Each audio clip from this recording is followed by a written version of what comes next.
नमस्कार साथियों, आपके अपने YouTube चैनल नमस्ते अडेक्सर पर मैं सोहन बड़ारा आपसे मुखातिब हूँ।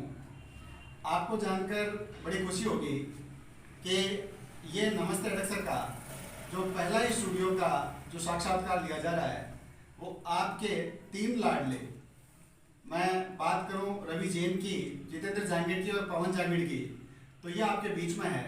और मैं इनका जिक्र पहले साक्षात्कार में इसलिए करना चाहता था कि कोरोना काल में हमने निश्चित रूप से सरकारी नौकरी वर्सेज प्राइवेट नौकरी, प्राइवेट जॉब में जो डिफरेंस देखा, उसके बाद में मेरी दिली तमन्ना थी कि कम से कम आने वाली जो पीढ़ी है या अभी जो पीढ़ी कंपटीशन की तैयारी कर रही है वो निश्चित रूप से इनको यूथ आइकन माने, इन्हें अपनी प्रेरणा माने, अपना प्रेरक माने और इस दृष्टिकोण में प्रेरणा माने कि जब पवन इतना कुछ कर सकता है तो आप भी बहुत कुछ कर सकते हैं। इसीलिए मैंने इन तीनों दोस्तों का चयन किया।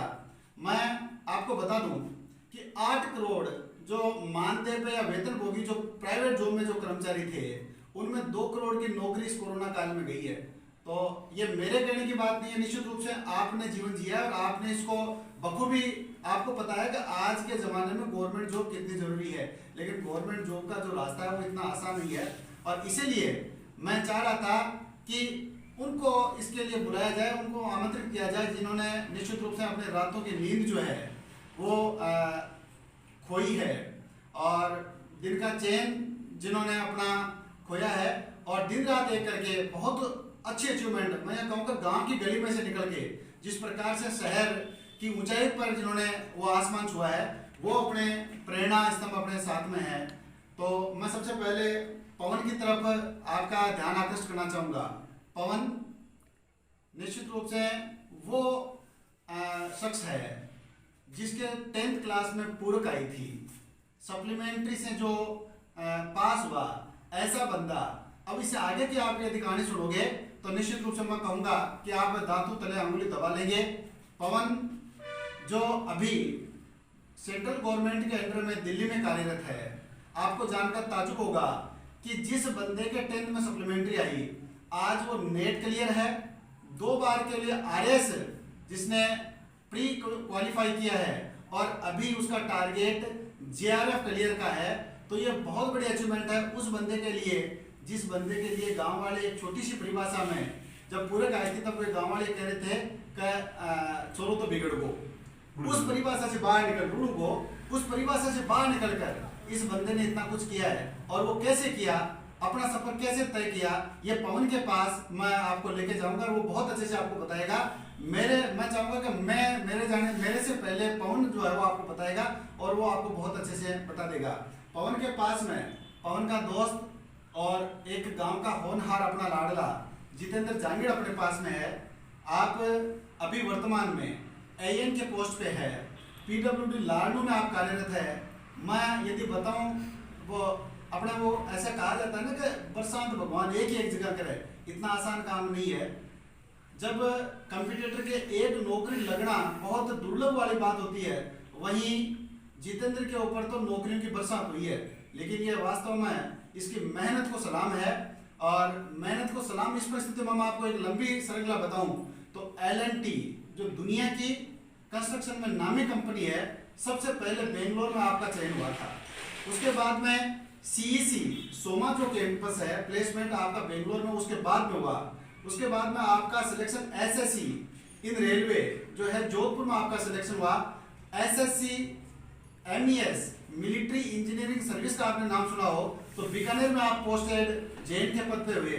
उसके बाद में देखिए दुनिया की टॉप यदि सर्विसेज में बात की जाए तो आईएएस आईपीएस आईएएस का नाम लिया जाता है। आप आईएएस क्वालिफाइड है और मैं समझता हूं ये न केवल अडेक्सर के लिए बल्कि आसपास में पहले आईएएस सेलेक्टेड बंदे हैं।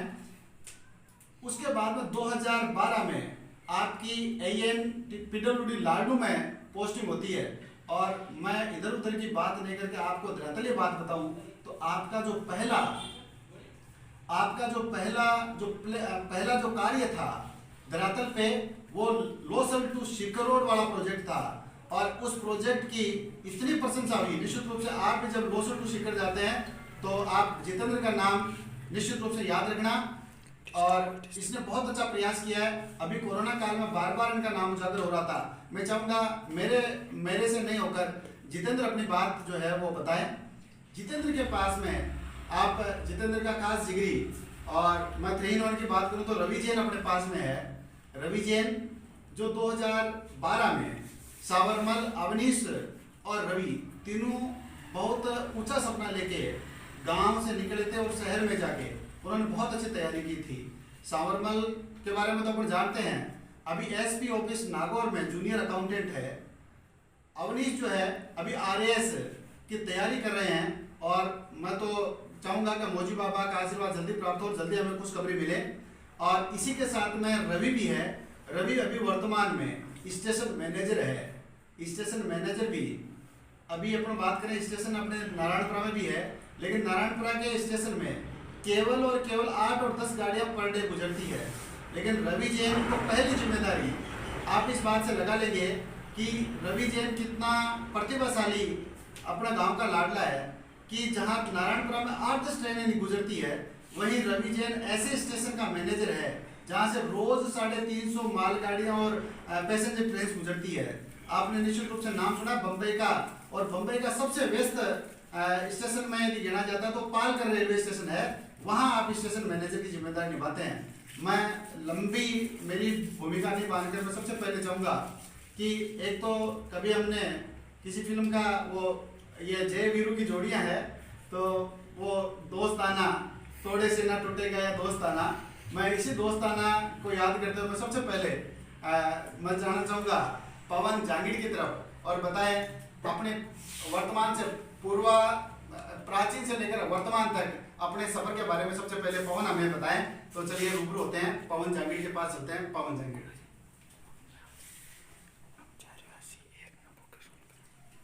धन्यवाद सोहन जी सर, और समस्त ग्रामवासियों और समस्त मेरे साथियों को हमारे राष्ट्रपिता महात्मा गांधी और जय जवान जय किसान का नारा देने वाले लाल बहादुर शास्त्री की जयंती की हार्दिक शुभकामनाएं। और उनके आदर्शों को हमारे जीवन में सभी को अपने जीवन में उतारना एक अच्छा कदम होगा, और उतारना भी चाहिए। मैं सबसे पहले ये बताऊं कि कैसे एक गुड कंपनी या अच्छी संगति का असर पड़ता है, वो मेरे जीवन में अगर सफल होने का या सक्सेस होने का सबसे अहम कदम है तो वो जितेंद्र जांगीड़। सबसे पहले मैं 10th क्लास तक था।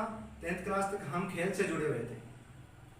हम पढ़ाई के अंदर एक दूसरे से किसी बात के साझा नहीं करते थे और खेलते थे साथ में। 10th क्लास की एक सच्ची घटना बताता हूँ आपको। लक्ष्मण जी गुरुजी थे हमारे इंग्लिश के टीचर, और न्यू टाइप के अंदर जब मार्क सुनाए उन्होंने 24 नंबर की न्यू टाइप था, प्री बोर्ड था, तो उसमें जितेंद्र जांगीड़ को खड़ा कर दिया। जितेंद्र जांगीड़ खड़े हो जाओ, और मेरे को कहा कि पवन जांगीड़ तू भी खड़ा हो जा। मैंने सोचा मैं तो ऐसा कुछ किया ही नहीं, मेरे को क्यों खड़ा किया।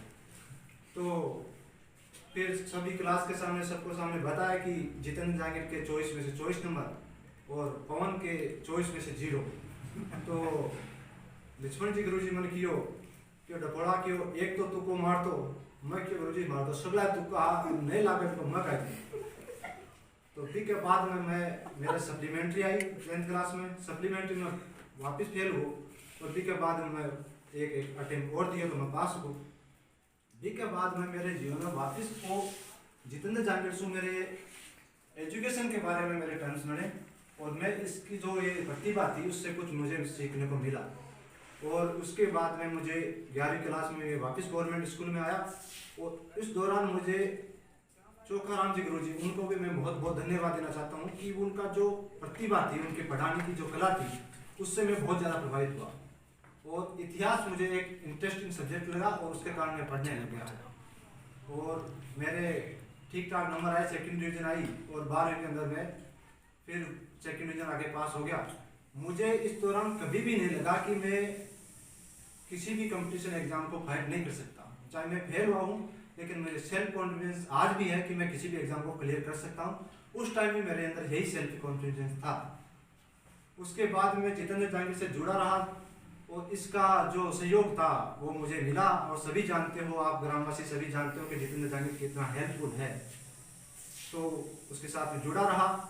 मेरा फर्स्ट अटेम्प्ट था दिल्ली पुलिस के अंदर, कांस्टेबल के अंदर, और वो भी एक सहयोग ही मानो कि मेरे अंकल के लड़के ने फॉर्म भरने गया और मैंने भी कह दिया मेरा भी भर देना। तो मैंने 1 महीने की तैयारी करी सीखकर, उसके बाद वापस गांव आया तो इसकी छुट्टी हो रखी थी, कोटा से आ रखा था ये, जब IIT की तैयारी कर रहा था। तो इसने मेरे मैथ के अंदर, मेरी मैथ वैसे कमजोर थी, इसने मुझे 15 क्वेश्चन बताए मैथ के अंदर, 15-20 क्वेश्चन का तरीका बताया, ऐसे ऐसे सोल्व होता है। और आप यकीन नहीं करोगे, मेरे जितने भी मैथ में क्वेश्चन थे सारे सही हुए दिल्ली पुलिस के अंदर। और मैं दिल्ली घूमने गया, और उसकी घूमने के तो पर्पज से गया था मैं, लेकिन मुझे वहाँ नौकरी मिल गई। आज मैं वहीं पे हूँ, मेरे को 11 साल हो गए। तो इस दौरान मुझे काफ़ी समस्याएं हुई, पढ़ने की लालसा खत्म हो गई थी। 7-8 साल मैं उस थाने में रहा, थाने के कितना बिजी शेड्यूल होता है उसमें व्यस्त रहा मैं। उसके बाद में जितेंद्र जहांगीर का फिर मेरी ज़िंदगी के अंदर एक अहम रोल आता है। 2015 के अंदर जितेंद्र जहांगीर फिर दिल्ली जाता है IAS की तैयारी करने के लिए, और फिर हम दोनों दोस्त तो थे ही, साथ में रहे। और फिर मैंने सारे थाने के काम छोड़ दिए और एक अलग से ड्यूटी करने लगा, जैसे डाक ड्यूटी करनी, और मेन जो थाने की ड्यूटी होती है उनको छोड़ के मैं अपना 8 घंटे की ड्यूटी है वो मैंने फिक्स कर दी और वापस पढ़ने के लिए तत्पर हो गया। फिर मैंने टारगेट बनाया राजस्थान पुलिस में सब इंस्पेक्टर का। 2016 के अंदर वैकेंसी आई और मैंने फॉर्म भरा। जयपुर के अंदर मैं 3 महीने तक मैंने कोचिंग की और एग्ज़ाम पोस्टपोन हो गई। 2016 की एग्ज़ाम 2018 में लगी और रिजल्ट आया 2019 के अंदर। मेरे बहुत अच्छे नंबर्स बने, लेकिन फिजिकल का मेरी तैयारी नहीं गई। इसके दौरान मुझे एक चीज़ सीखने को मिली, मेरे साथियों जो भी तैयारी करते हैं बेल्ट की नौकरी के लिए, मैं उनसे यही कहना चाहता हूँ कि आप रिटर्न की तैयारी के साथ में अपना फिजिकल भी तैयार करें, क्योंकि मुझे उसी ने ही डिफेंड किया। नहीं, आज मेरा सब इंस्पेक्टर में 100% नंबर था। और उसके बाद में असफलता के बाद में मैं खुद भी कमज़ोर हो गया था, और सभी होते हैं असफलता मिलने के बाद में। फिर मैं इतना कमज़ोर तो नहीं था, जिसे जीतू सब जानते हैं कि मैं काफ़ी अच्छा कॉन्फिडेंस है मेरे में।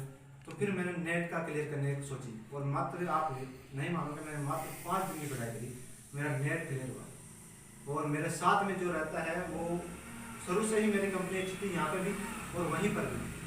वहाँ पर रहता है जो धर्मेंद्र जहांगीर, अगर आप जानते हो तो सिक्योरिटी कॉलेज से राजस्थान बोर्ड के अंदर 3री मेरिट आई और बहुत ही प्रतिभाशाली है।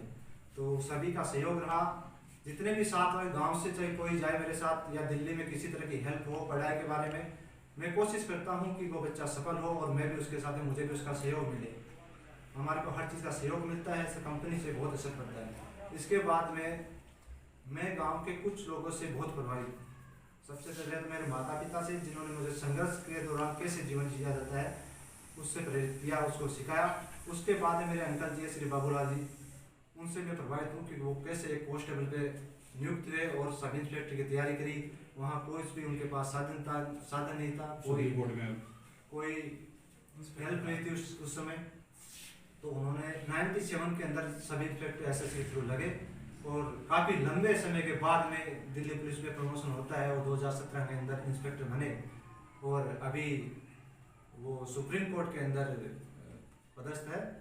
उसके बाद में मुझे जो गांव के एक अहम व्यक्ति से मैं प्रभावित हुआ, तो मुझे अपने कलेक्टर साहब थे थालोट, तो उनका विदाई समारोह में जाने का मुझे सौभाग्य प्राप्त हुआ। और मैं गया वहाँ पे, तो लोगों से मैं जब भी बोल रहे थे उनके बारे में, तो वो कितने हेल्पफुल थे गांव के लिए, मैं उससे बहुत ज़्यादा प्रभावित हुआ। उनको किसी भी तरह की कोई समस्या किसी ने बताई है तो उन्होंने 100% उसका सॉल्व करने की कोशिश की और उन्होंने किया भी। उससे सभी आप वाकिफ हैं। ऐसे व्यक्तियों से आप ज़रूर कुछ सीखें। तो उसके बाद में मैं कंपटीशन के बारे में बताता हूँ मेरे अनुभव को। अभी मैं RS मेंस के लिए तैयारी कर रहा हूँ, RS मेंस की।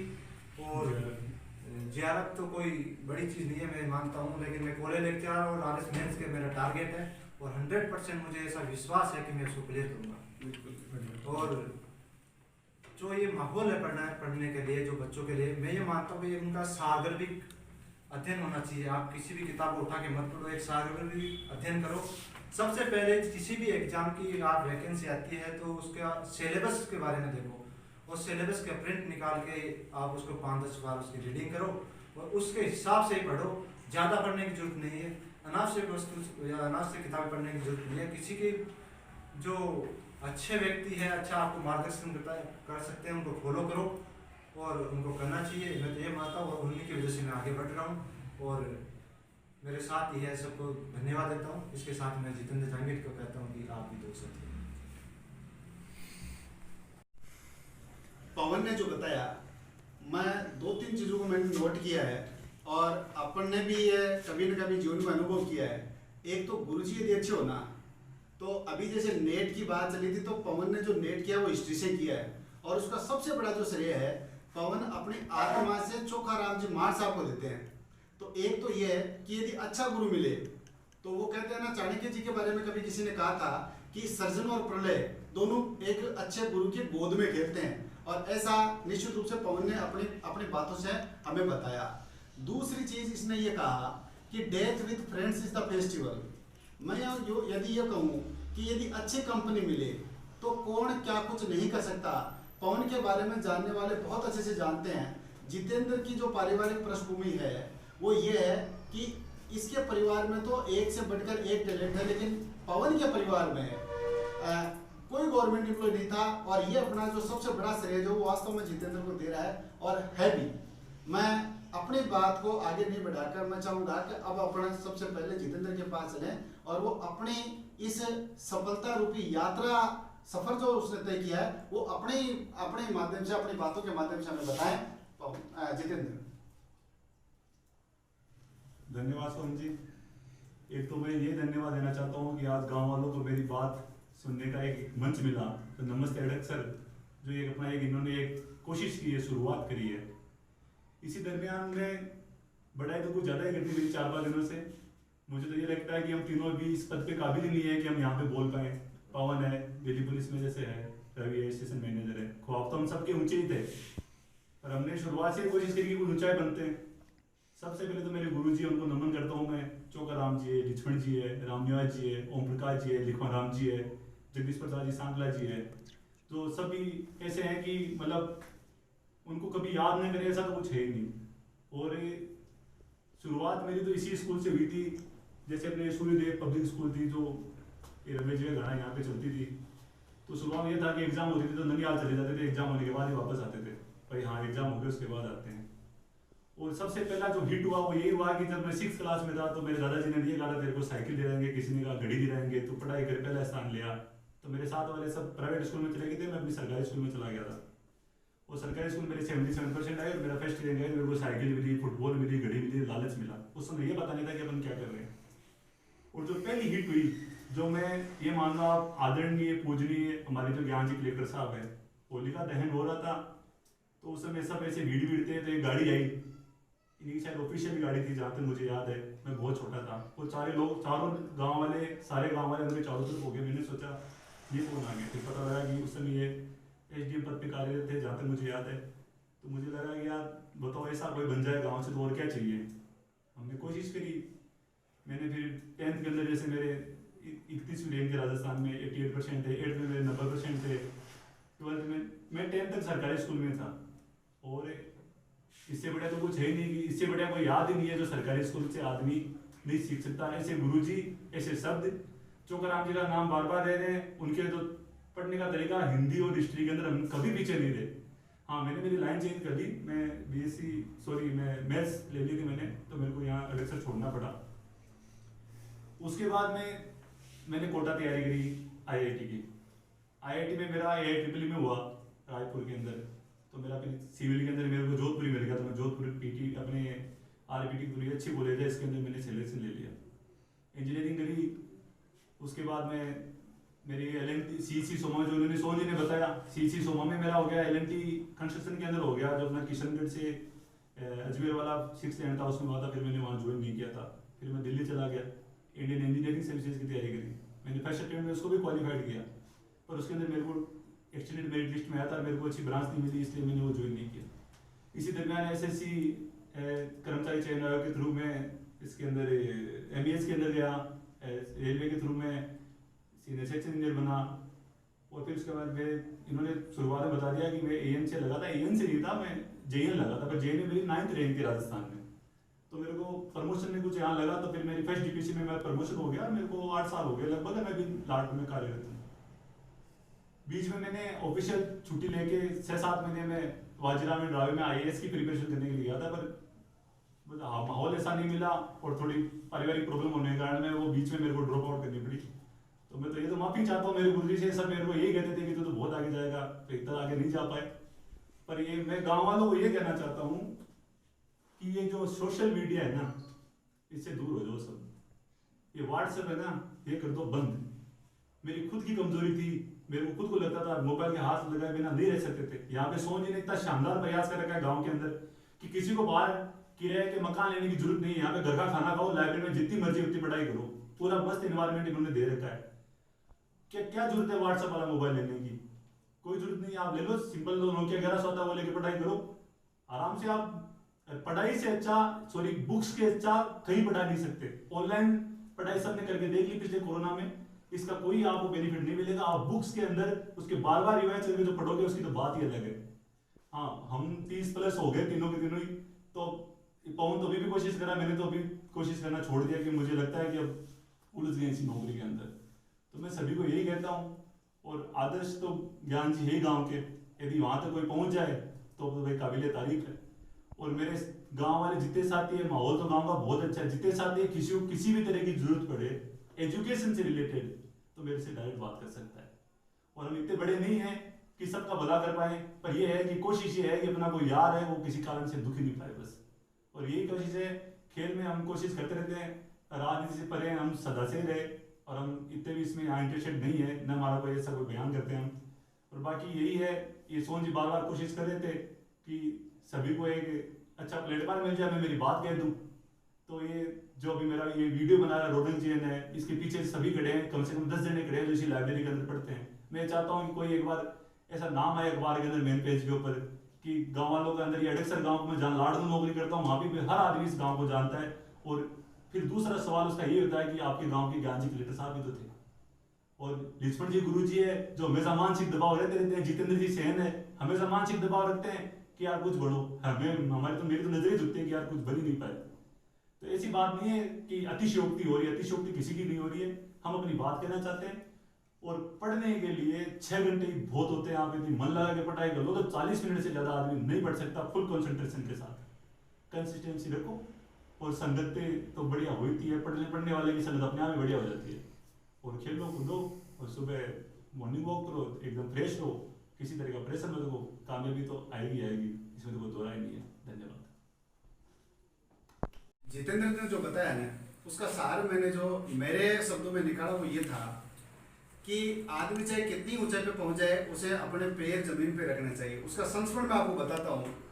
जितेंद्र को जब छुट्टी होती है शनिवार रविवार को, तो इसके जो दोस्त लोग होते हैं वो इस इंतजार में रहते हैं कब जितेंद्र आए, कब जितेंद्र की गाड़ी को अपन लालाश या चितावा कहीं खेलने के लिए लेके जाए।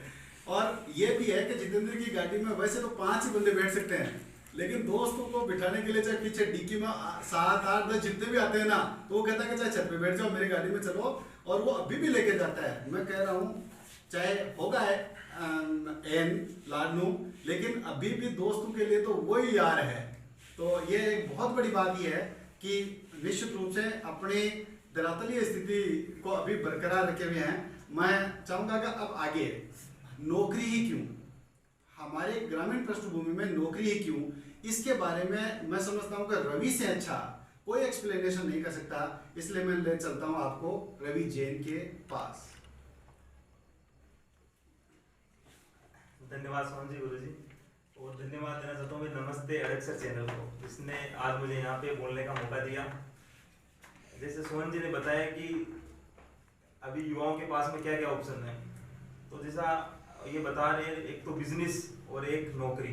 तो बिजनेस तो उन लोगों के लिए जो सही है जिनके पास पैसे है या उनको आगे बढ़ाना चाहते हैं, उन लोगों के लिए सही है। पर जैसे मेरे पापा की शॉप है वहाँ कुचावन में, तो मेरा इंटरेस्ट नहीं था भाई मैं शॉप में बैठूँ, वो सब मेरा इंटरेस्ट नहीं था। और उतना वैसे फैमिली बैकग्राउंड था नहीं भाई उसको एक्सटेंड करे, बिजनेस को बड़े लेवल पे वैसा करे, वो कुछ था नहीं। और मन में था सपना कि कुछ बड़ा ऑफिसर बने और कुछ गांव के लिए काम वाम करे, उस गांव में सहयोग आए, उस एक हिसाब से था। तो मैंने नौकरी की तैयारी की। मेरा 10th तक ही गवर्नमेंट स्कूल में पढ़ा और 11th-12th साइंस से था, साइंस मैथ से लोसल से की। तो हम 3 दोस्त थे, मैं, सावरमल और अवनीश, तीनों 2013 में जयपुर चले गए। जयपुर जाने के बाद तीनों ने तैयारी की, आरएस से ही तैयारी स्टार्ट की थी हमने। तो आरएस 2013 हमारा तीनों का क्लियर था। आरएस 2013 प्री क्लियर था। प्री क्लियर होने के बाद हमने मेंस की तैयारी कर दी थी। उस टाइम जोश था, बढ़िया जोश वोश था, एकदम नए नए गए हुए थे जयपुर में, बढ़िया माहौल मिल गया था वहाँ पे, क्या पढ़ना है क्या नहीं, वो सब नए नए को मतलब वो जो जितना थोड़ा ज्ञान रहता है उस हिसाब से वो सही था, उस टाइम जोश में थे। तो फिर 2013 का हमने प्री क्लियर किया। प्री करने के बाद में वो एग्जाम कैंसिल हो गया, तो चीटिंग वगैरह हुई, वो सब चक्कर में एग्जाम क्लियर कैंसिल हो गया। और फिर आरएस का आपको बताइए 5 वर्षीय योजना है कि, तो फिर उसमें एक रिदम नहीं रह पाता। और फिर एक हमने अपने ऊपर प्रेशर भी रहता है भाई जॉब लगे, जल्दी से जॉब लगे। उस चक्कर में हमने और भी तैयारी स्टार्ट की। उसमें एसएससी की तैयारी रही, और भी छोटे मोटे एग्जाम राजस्थान के लगते रहे वो, तो मैं एसएससी मेंस भी क्लियर किया। ये सब भी इस बीच में ये सावरमल उसका जूनियर अकाउंटेंट में सिलेक्शन हुआ, मेरा और अवनीश का वेटिंग लिस्ट में रहा, अभी फाइनल सिलेक्शन नहीं हुआ था, उसमें वेटिंग लिस्ट में सिलेक्शन हुआ। और मेरा उसी दरमियान रेलवे में स्टेशन मास्टर के पद पे सिलेक्शन हुआ। अभी मैं पालघर में कार्यरत हूँ, पालघर में कार्यरत हूँ। वहाँ पे मुंबई डिवीजन में आता है, मुंबई सेंट्रल के अंदर आता है। वहाँ पे लगभग आप मानोगे 1400 लोकल चलती है पर डे, 1400 लोकल और 350 मेल और गुड्स एक्सप्रेस चलती है, तो काफी बिजी स्टेशन है। तो वहां पर रहकर अभी भी मेरे मन में वही है कि मैं कुछ वहां पे रह के तैयारी करूँ। अभी मैं खुद को सेटिस्फाई नहीं कर पाता वहां पे, क्योंकि वहां पे मेरे गांव से किसी का फोन आता है, यार ये काम करवा दे, वो काम करवा दे। तो वहां रहता हूँ तो उन लोगों के काम तो करवा देता हूँ, पर इधर वाले काम हो नहीं पाते। तो उस चक्कर में मन में अभी भी वो रहता है कि अपन कुछ अफसर वगैरह बने, गाँव के लोगों के काम आए, राजस्थान में इधर जॉब करें। तो अभी मैं आरएस की तैयारी कर रहा हूँ, मैं और लालू साथ में आरएस की तैयारी कर रहे हैं। आरएस 2 बार हमने मेंस दिया है और अभी भी आरएस की तैयारी कंटिन्यू है। सरकारी जॉब की बात करते हैं तो सब ये चाहते हैं कि भाई अपन को सबसे पहले सरकारी जॉब मिले। तो यहाँ पे जितने भी दोस्त वगैरह हैं वो सब मेरे से पूछते रहते हैं भाई हम सरकारी नौकरी तैयारी कर रहे हैं, बैंक की तैयारी कर रहे हैं, कैसे क्या तैयारी करें। तो उसके लिए मैं जिस टाइम जयपुर गया था 2013-14 में, उस टाइम तो हमें पता ही नहीं था भाई क्या कौन सी तैयारी करनी है, क्या करनी है। हम तो चले गए यहाँ से, भाई अपन को तो तैयारी करनी है वहाँ जाके, ठीक है वहाँ जाके तैयारी करनी है। तो वहाँ हमने 1-2 साल तो हमें पता ही नहीं चला भाई करना किसे क्या है, मतलब कोचिंग वगैरह की। वहाँ पे सब ये बोलते थे भाई कोचिंग कर लो आप तो, और फिर अपने हिसाब से हो जाएगा। तो मैं ये मानता हूँ कि कोचिंग वगैरह इतना वो जरूरी नहीं है। यदि आपको पढ़ने का एक माहौल बढ़िया मिल जाए, जैसे यहाँ पे अभी मैं आके देखा तो यहाँ लाइब्रेरी है, यहाँ पर पढ़ने का बहुत अच्छा माहौल है। ये सब माहौल यदि आपको गाँव में प्रोवाइड हो रहा है, बुक्स वगैरह, लाइब्रेरी वगैरह और ये सब यदि गाँव में है, तो कहीं पे जाने की कुछ जरूरत भी नहीं है। और कोचिंग वगैरह इनकी भी कोई जरूरत नहीं। यदि आप सेल्फ स्टडी करोगे तो वो जितना आपके दिमाग में सेट होगा ना, वो किसी दूसरे का बताया हुआ ऐसा सेट नहीं होगा, क्योंकि आप खुद उसका रिवाइज करोगे, खुद आप उसकी स्टडी करोगे, कितनी गहनता से क्या पढ़ना है क्या नहीं करना, जो भी सिलेबस वगैरह है उस हिसाब से स्टडी करो, तो वो ज़्यादा बढ़िया रहता है। अब मैं जितेंद्र को कुछ बोलना चाहता हूँ कि कुछ है। पहले तो मैं कुछ 2-3 बातें थी भूल गया था, मैं तो माफी चाहता हूँ मेरे गुरुजी से, बजरंग जी लोरा है, जोड़ा राम जी का नाम मैं भूल गया था। मैं छोटी सी बात ये ऐड करना चाहूंगा कि ऐसी कोई जरूरत नहीं है कि आप पढ़ाई के अंदर ही सब कुछ करें, आपको डेडिकेशन होना चाहिए। छोटी सी बात बताऊँ, एक अपने कैलाश ताऊ जी पीटीआई जी है, तो गाँव में खिलाने के लिए किसी को कोई गेम खिलाना उनको सब कुछ आता है, और उन्हीं की चीज से है। तो शिव के अंदर अभी पीटीआई जी है, नाम भूल गया उनका, मैं चंपालाल जी क्या नाम है, मैं अभी बैडमिंटन के टूर्नामेंट में गया था छुट्टी काटू, तो उनके शिष्य उसी स्कूल के हमारा मैच था उनसे, और मैं बताना चाहूंगा वो अपने डिस्ट्रिक्ट चैंपियन है और इतना अच्छा खेलता है कि हम तो उससे हार ही गए थे, इतना अच्छा खेलता है कि आगे चल गया तो उसी स्कोप के अंदर वो अपनी जिंदगी सफल बना देगा। तो ऐसी कोई जरूरत नहीं है कि आप पढ़ाई करो, कुछ भी करो, आप दौड़ो, खेलो, कूदो, कुछ भी करो। गाँव के अंदर खेलने जैसा माहौल तो अपने जैसा कहीं है ही नहीं। थोड़ा सा स्टेडियम के अंदर थोड़ा सा इनोवेशन का और होना है, और कुछ गाँव में एक लाइब्रेरी हो जाए, और गाँव के अंदर ये खेल कूद के लिए आजाद युवा क्लब हमारा कॉम्प्लेक्स बन जाए, जहाँ पे सब चीजें हों। लोगों को बास्केटबॉल के लिए घूमना पड़ता है, वॉलीबॉल के लिए घूमना पड़ता है, कभी बॉल फूट जाती है, ऐसा होता है। और जैसे अपने ट्रैक की बात बार बार चलती है ग्रुप पे, अपना रनिंग ट्रैक है उसका बहुत फर्क पड़ता है। आप दौड़ो, ये बहुत अच्छा है, दौड़ते रहो, क्या क्या नहीं कर सकते। बोल्ट के सबके नाम सुने ना आपने, बैडमिंटन में अपन 2-3 जन है, इसके अलावा फुटबॉल के अंदर तो अपना क्वालिफाई नहीं है, देश ही क्वालिफाई नहीं है। तो आप मैं कहता हूँ किसी में भी करो, जी जान से करो, सफलता तो आएगी आएगी, और ऐसी आएगी कि जो मतलब हम तो बहुत छोटे हैं, आपको मतलब अखबारों देने छाए हो रहोगे आप। धन्यवाद, और धन्यवाद सुनिए। अब इसी में एक मैं बात करना चाहता हूँ, जितेंद्र ने बोला कि आप जो मन में है वो करो, तो उसका एक उदाहरण देना चाहता हूँ मैं। जैसे मेरी ट्रेनिंग हुई थी उदयपुर में, तो उदयपुर के वहाँ प्रिंसिपल थे श्री मुकेश सैनी, वो अपने यहाँ रिंग साइड के हैं।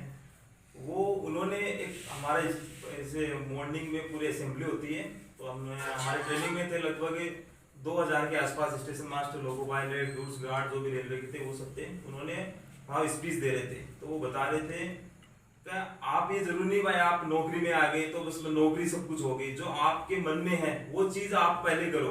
मतलब ये नहीं भाई नौकरी हो गई तो बस नौकरी को पूरा ये बना लिया, आपकी हैबिट है, आपकी जो भी स्पोर्ट्स में है वो सब आप सब भूल गए, तो वो कंटिन्यू करो। तो उन्होंने एक बहुत अच्छा एग्जांपल दिया था, वो बता रहे थे कि हम साथ पढ़ते थे, तो मैं और उन्होंने अपने जो विधायक अपने वर्तमान विधायक महेंद्र जी चौधरी, वो उनके साथ क्लासमेट थे। तो वो बोल रहे थे कि हम उस टाइम बढ़िया दोस्त भी थे। तो वो बोले कि मैं तैयारी करने लग गया, एमएससी की थी उन्होंने, और एमएससी के साथ में वो IRTS बन गए, उसी के साथ उनका सिलेक्शन हो गया। और वो उनकी रुचि अलग थी, नेता वेता ये सब बनने की उनकी रुचि थी। तो वो आज अपने यहाँ पे उप मुख्य सचिव तक के पद पर है। तो मतलब वो है कि किसी के ऊपर थोपो भी मत भाई, आपको तो पढ़ना ही है, बस पढ़ना ही है। यदि उसकी रुचि क्रिकेट में है, किसी और दूसरे गेम में है, कोई और कुछ करना चाहता है तो उसको करने दो। मतलब आजकल ये रहता है कि माता पिता भी बहुत ज्यादा प्रेशर बनाते हैं, भाई ये करना है वो करना है, तो वो भी ज्यादा कुछ सही नहीं है।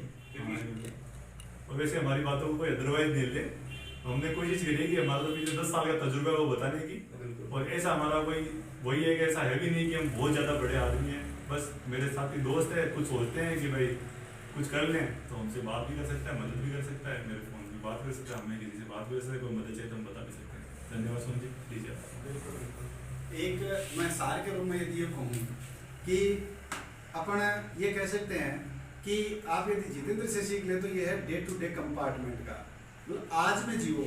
ये कह रहा था अभी, शायद आप वो ध्यान दिया होगा कि 6वीं क्लास में फुटबॉल इनाम में मिला था, और 6वीं क्लास का फुटबॉल जो इनाम में मिला, और आज वही जो 6वीं क्लास का फुटबॉल का इनाम प्राप्त करने वाला जो लड़का है, आज बहुत बड़े बड़े इनाम जो है अभी एम के पोस्ट पे है, IAS क्लियर है, तो बहुत ऊंचाई पे जा रहा था।